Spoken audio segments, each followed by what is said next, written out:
खुलुमबाय गोजोन फुंबिलि बयनिसिमबो नोंथांमोनखौ आंनि चेनेलाव गासैखौबो बरायनाय बावहरग्रोनाय थाबाय आसा खालामो नोंथांमोना खौरांखौ नायनानै मोजां मोनगोन।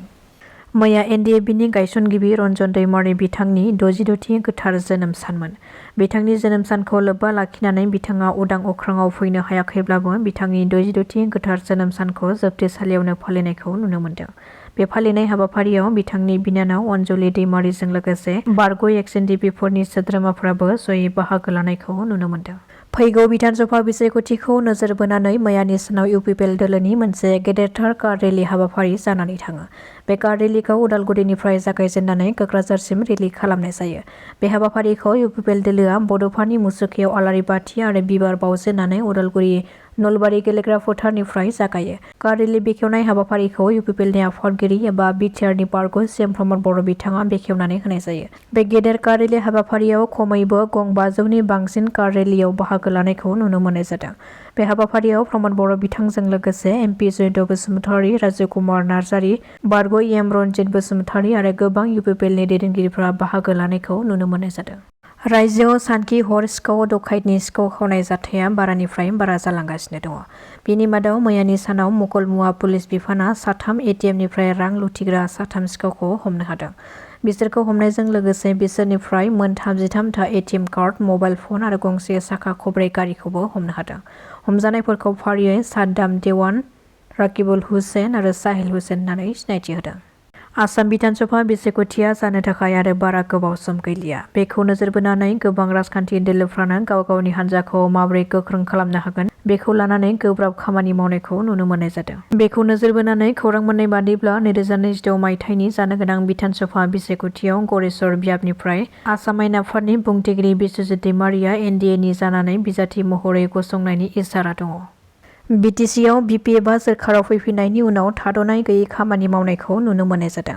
बेनि गेजेरावनो मैयानि सानावबो बाक्सा जिल्लानि उदियागुरियाव बिटिसिनि चिफ हाग्रामा महिलारि बिथाङा हेन्डलुम एन्ड टेक्सटाइल बिफाननि मार्केटिं आरो प्रडाक्सन सेन्टार लुफुंनो थाखाय अन्थाइ खाम्फा बेखेवदों। बे गायसननाय हाबाफारियाव बाहागो लानायजों लोगोसे बिधानसभा बिसायख'थिखौबो लानानै खुगा बेखेवदों बिथाङा। बिथाङा फोरमायथिदों दि इउपिपिएल दोलोआ बिपिएफजों रुजुजानाय हान्जा नङा। बे बारनि बिसायख'थिनि उनावनो बिसोरनि हान्जाया 0 जानो थांगासिनो दङ।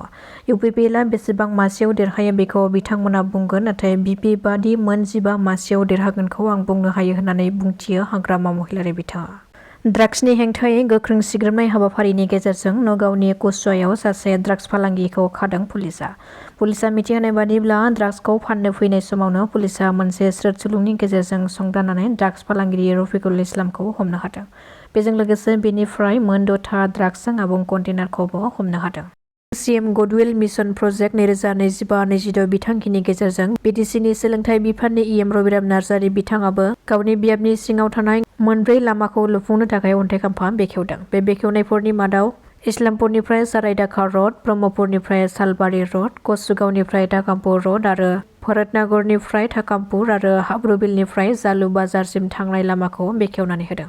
5 बोसोर इउपिपिएलनि सरकार सालायनाय समाव बड'लेण्डआव जेबो जेंना जायाखैमोन, नाथाय नैबे जे गोदानै सरकार बिपिएफनि फैफिनबाय, सरकार फैनायनि उनावनो माखासे थासारिया दिनै सोलायफिनदों।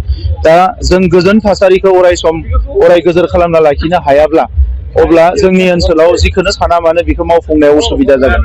बै आगोलनि समफ्राव जों नुदोंमोन आर्मि पुलिस बायदिसिना अपारेशन, हिंसा, हारि माहारिनि गेजेराव गोरोबनाय गैयै बेबायदि थासारियाव जोंहा जोबोद खहा जादोंमोन। दा नंखायनो इउपिपिएलआ राजनिति हान्जाबाबो जोङो राजनितिल' खालामालासिनो समाजारि थासारिया अराय सम माबायदि गोजोनै थागोन, मोजाङै थागोन, बे थासारिफोरखौ जोङो नायनानै जोंनि खामानिफोरखौ मावो। ओंखायनो जोंनि लाइमोन जि मोनसे विंनिफ्राय लाइमोन गांखंनिफ्राय बिथांमोना बे रेलिनि गेजेरजों बे गोजोन आरो खौसेथिनि मोनसे मेसेज आरो रायजो राजाफोरखौ साहस होनो थाखाय बे रेलिखौ लानाय जादों। राजखान्थिया मालाबाबो गोजोर नङा। बे सोरबा दिनै पावाराव दङ, गाबोन सोरबा फैगोन।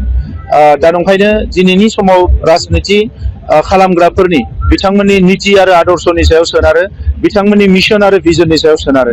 एनडिएआव थानानै जोङो बे 15 समस्तिखौ गेलेनो हागोन ना हाया, जोंनि इयुनखौ जोङो थिग खालामनो हागोन ना हाया, बेखौ लानानै सावरायनाय जादों आरो इयुनाव जों बेखौ मोनसे रोखा थांखि लानानै थाबैनो जोङो रायजो राजाफोरनो फोरमायगोन।